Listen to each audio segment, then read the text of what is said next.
Lo. Okay. Thank you dong. May nga po natong tanan mga kaigsunan. Happy Sabbath. Dalaygon gyud ang Ginoo natong tanan. Ako na ko'y testimony ninyo gamay lang kay hapon na. Dali lang ni siya, ako lang ni siyang kaon-kaonon. Di lang na ako isugod sa primero kay magabinan po ta. I know, naman po sa kanan. Sabi niyo mga kaigsunan, unang-una gyud Katoliko ming dako. Sunod, sa wala pa mi na iglesia, upat ka tuig kapin simig paminaw sa LCM. Mga kaigsunan kami bukid ay amoa. Dili mi sa sentro sa Bonifacio, barangay Mapurog amoa. Pero nami sa ubos sa Malindang ang signal ris pagadian sa LCM. Okay kay dito sa amoa. Okay pa sa ore. Mura ba paabot yun sa Ginoo dito ba ang wali ni Pastor Villaber. Natingala miya na nga isa ka busy sana. Lugarol biapi ko kayo. Naaratan akong bisyon ako sa unang panahon. Tingala mi ka pagliso nako sa among sounds. Kuan sounds man worship song man unya. Kuan biya Miyerkules nga adlaw. Di kung sa kanino pagkauman ingon akong asawa niligman siya nga. Nindot lagi sound sa part pang Ginoo lagi na naku lagi. Siya pakuski daw. Pakus ka nako. Taud-taud nagwali man, nagkuhan pa si Kuan. Pabiyarin to sa siguro to. Dayon, nindot yun. Amo to, pag-ugma, kadlaon na po, sulayan po daw kadlaon. Naaman po dahi devotional.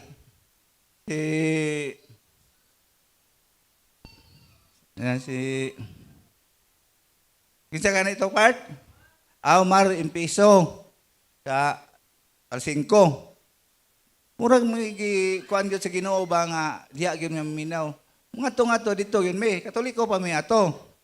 Mo to pila na gyud kay gayon na iglesia na pud mi. Hawa na pud mi, ambak na pud mi iglesia ni Kristo. Pag iglesia ni Kristo okay biya. Pero ang okay ra ang kuan kang dili ka mo kaog dugo. Nya kami Iglesia ni Kristo nami ang pangutana ba? Sa adlaw Sabado mo pahuway mi. Pagka Domingo manimba mi. Naku naunsa naman ning plastara nato ni. Domingong dako mo pahuway. Sa Sabado pahuway. Pagka Domingo moingon akong sawa nga part. Sa mga tugtulog pa man kadiya Domingo ron manimba ta. Naku Domingo lagi. Pero gapon na mahuway man ta kay bawal man nato kay Sabado man, Sabat man.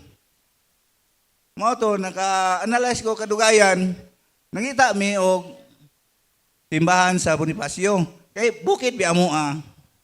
Gikan sa Bonifacio, asa mo og Bonifacio sa sinta pa ang plitis motor, bao-bao. Di ato namin sultan namin dito. Kato si tong elder Charlie Rodriguez. Dito among gikuan. Amo ta gidalami ni Tatay Hoben, dito may kidala. Mo to nga, gibasahan mo yan na pwede naman, Brad, dili mo autay, pwede naman mo dili basahan. Anak, kay, sayo naman siya makamotoran. Tanan, ang amo ala nga, mabautismohan mi, makasimba mi. Mo na among gipangayo sa Ginoo. Amo to, sige, atol mag-anniversary sa Bonifacio. Pag umag sa anniversary sa Bonifacio, December man to, 21 man siguro to, kung 22 ba to. Bautismohan din may duha sa akong asawa. Pag umag-bautismo sa akong asawa, tunod na po, akong anak laki na po. Kaya puro man may iglesia. Mga, kuhan god may, INC kunuhay. Pero piki nga, INC po. Kaya, kinilaging, dali-dali ba nga, kinatkawat nga pagkuhan nila sa mga bitaw. Kaya, una-una ko nila nga, taga-bukid may, yan o, nabitaw nila pag kuhan sa mga doktrina. Nya basahan lang pila ka bersikulo di amo gina o di taon ang mga pobre ito sa bukid. Am tuon na po dahil kaya wa may basa-basa mig Bible man. Wala may kapaminaw sa LCM mga kaigsonan. Ignorante may bahin sa Ginoo oy. Tinuod yun na. Ignorante mo, i-risk yun ako. Pero nagpasalamat po ko ni Pastor Villaber o sa LCM.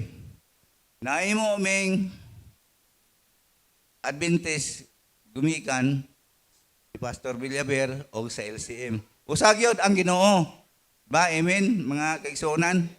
Kaya kung wala ang Ginoo na guide na mo, dili gyud may Adventist ron. Steady ra gyud may nga INC. Oh. Pero dili gyud mosugot siguro ang Ginoo nga magpadayon kami nagsigimig paminaw sa LCM, nakabalo na mi sa kamotoran. Adlaw-adlaw gyud mi. Kadlawon maminaw mi. Ni Pastor Villaber sa mga wali din na tanan. Mo nang nankamot yun may nga makato mi sa lungsod sa Bonifacio nga makakita mi og Adventist gyud. Mo tong tuloy sa Ginoo na-survive yun mi. Pagod kaya pero ang akong anak gyud sa Cagayan, ang akong kamunguran ba dati gyud Adventist. Kay eskwela pa siya college dito sa Cagayan. Na-classmate man siya Adventist. Na-Adventist gyud siya. Unya mo bakasyon siya di sa mua sa bukid. Mingon siya nga taga Simbire, bakasyon mo siya. Mingon siya nga pa, ayaw na mo pangaog baboy. Kanang baboy bitaw pa, sultian ta mo. Balay na siyawa. Oh, balay na siyawa. Ayaw mo kasi nagkaon ng baboy niya. Kaya kami nga, mingon nga, garbo po, ditaw po. Oy, anak ra ka, magbuot ka kay lami, kay litson. Tinood yun na, lami kay litson niya. Mga, may po kumuluto-luto ng kaning baboy sa unang, kanang mga balay siyawa, may kay kusniro mo ko sa una. Mga, bukid-bukid. Na pista-pista. Welcome yung na. Tagduha ko akong balin-balinan ng balay god. Basta pista na. Pero balay, siyawa lagi. Pait yun. Pero, uban sa tawang mga kaigsunan sa Ginoo, ikuha yun mi sa Ginoo. Amen. Salamat yun mi dako. Karon tulo na mi Adventist. Upat ni yun mi. Ang gahin ako nga hilotonon, padili yun ako mahilot kay bulag mo siya siyang asawa, sa mua, tuwam siya siyang asawa sa kwan, ning Manila. Dili yun ako siya ma-advisean. Kato na lang siya yun ang kwan mo, kay tulor man akong anak. 2 kalaki, 1 kabaye. Nya, upat na may Adventist, kana na lang kumukulangan ng ulaki, kay dili yun ako masitol, kay mingon man na siya sa kuway, nagpanawag. Pa, hindi siya nang dako. Siya pa, ayaw magtoto ng Adventist. Kay si Villaber hulog na. Nako nga, ayaw patakag istorya. Ayaw pag-ingo si Villaber hulog. Kamu mo'y hulog kay si Manalo nakasala sa Adventist. Si Manalo natigi ka na sa Adventist. Siya nga, patakal ka. Nako, ang inyo, mag-discuss na we. Mingon naman ko na yun nga, kanang inyong Ginoo, ang Ginoo sa inyo amahan ra si Ginoong si Kristo dili inyo Ginoo, pero ang inyong ang inyong Ginoo yung sultian mo si Felix Manalo, aso ko akong anak ko di agigaan daw na si Felix Manalo nako dili nako dili na siya nawag sa kwarto sa siyang mama nawag kay sulton lo nako siya nako ikaw pagmata gyud mitas bata pa ka nako ayaw padala sa imong asawa. Kay iyang asawa man gyud mo iglesia ni Kristo god sa ilang mga pamilya. Nako ayaw padala. Subay gyud sa dalan nga angay nimong pagasubayon nga naa kay kaluwasan. Kay kung naa ka sa among kamot, dili pa ko kasiguro nga makaluwas nimo. Kay og nagkayusa ta sa atong pagtuo may puruhan nga natay kaluwasan nga maangkon sa Ginoo. Pero abi ninyo mga kaigsunan, nagpasalamat gyud ko nako. Pero mga gyud ko niyo pasaylo kay ngano. Ako dugay na kayo mi tuig pa mi kapin ha. Nagikan pag Adventist na mo. Kini sila kuan Marsala. Kailan na mo ni sila? Silang pa lang. Ang kami gusto gyud mi nga ang tanaw yun mi sa personal ni Pastor Villaver ba? Oh, gwapo man di ang tao rin. Pura buyag lang. Nalabuan mo di ko kagwapo. Buyag lang, Pastor ha. Joke lang. Karon kay ingo man siya, sige lang, angkol. Palang, sige lang, angkol. Mangita tag medyos nga, karong 22, angkol, naikuan sa datagan. Kuyog ta. Naku, dili po ko kasi lang, kay pobre man mi kaayo, naagon mi sa bukid. Siya, away, problema, angkol. Kami, bahala. Mo itong piti na mong lipaya. Mo itong nanguyog mo na si mga Marsalo pamilya, ng Brad, alipay kay mi. Pagkakita na ako, oron, pag-abot na ako, naku, asa may Pastor Villaver?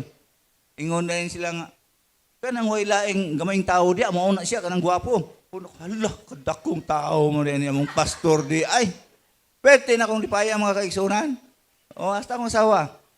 Dugay na kay may naway na mo sa LCM. Karon pag ko kakita ni Pastor Villaver. Oh, tingog na permi ako makita sa istasyonan sa LCM. Pero karon pasalamat nga niko kay lipayon ko kakita niko ko sa personal ni Pastor Villaver. Abi ninyo mga kaigsunan, subok gyapon planadongon kay ngano. Pagkuan bitaw kanina mga kaigsunan, wala gyud tayo ko'y katampo. Oh, tinuod yun. Oh, kami sa may among ibunot nga wala pang gyud mi tayo mahimo. Pero dili may mawala pag laom mga kaigsunan. Maningkamot be uban tabang sa Ginoo. Basin na lang sa sunod nga higayon. Tagaangig dagag panalangin sa Ginoo. Amen.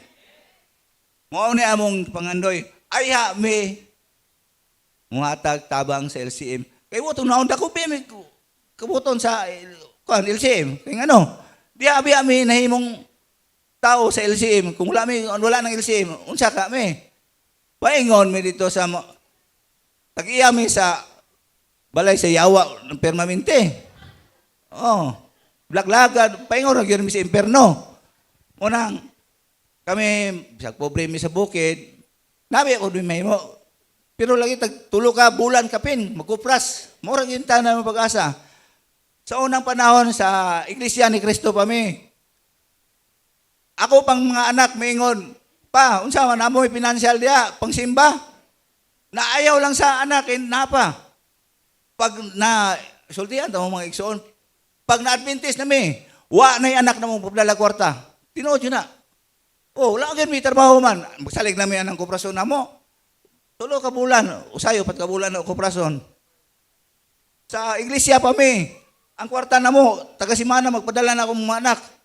Bungga. Natingala mi, pag Adventist na, bisa kung saan na mo, talo-talo, pakiloy sa anak, dili na galing makunta ko say. Hindi na, mo text na lang, mauni, apiki pa mi, di may kapadala kwarta ninyo, di na, pangita na sa mong diskarte, pamaagi mo, di na, pungula mo kwarta sa iyong suki, kaya na may suki, kupras. Alot sa ulit taon. Abi niyo mga kaigsunan, musimba mi sa Bonifacio, oh, inugsimba na mo. Ang watag na muklite, ang makaigsunan biya, oh, tulugod mi. Tulo mi. Nya, 60. Pagpaingon nito, amo Pag uli na namo, mga kaigsunan na mo, maghatag na mo, inuguli na mo, paghuman sa iway. Gaan mi pamlite. Kay sapot biya po sila sa among kalisod. Nagato man sila sa mua. Gitanaw gisudong ginila among among kalisod. Kaya may dire Brad og panahon na og niluto say pwede yan naman siguro mi dire magtago Brad. Naku wala problema mga aon mga saging unsa dinha. Sa kaon Brad oy. Naku dire ta magtapok pohon. Kung maabot ang pagluto say na dire ta. Muna mga kaigsunan hapon na pod. Ako lang ning gikuan ha, kawat lang nga, kuan ba, laktod na ni kay hapon na pod, nya, baklay pa biya mo sa mua, layo pa biya, agi pa migsapa, may laro, kalayo na si Ginoo, wala ni ulan dito, kay ni ulan pod, di pod may katabo, kay baha man, tabukunan nagsapa mua, pero uban sa tabang sa Ginoo, di may mawalang pag-asa sa Ginoo. God is good all the time. Mao na among bugtong paglaom, nya, mao lang to diri na lang ko to mga kaigsunan ang akong gamay nga testimony. Dalay gyud ang Ginoo sa tanan. Amen. Pastor Villaber, daghang kaayong salamat kanimo. O kamong tanan mga kaigsunan, magpasalamat go ninyong dako. Amen.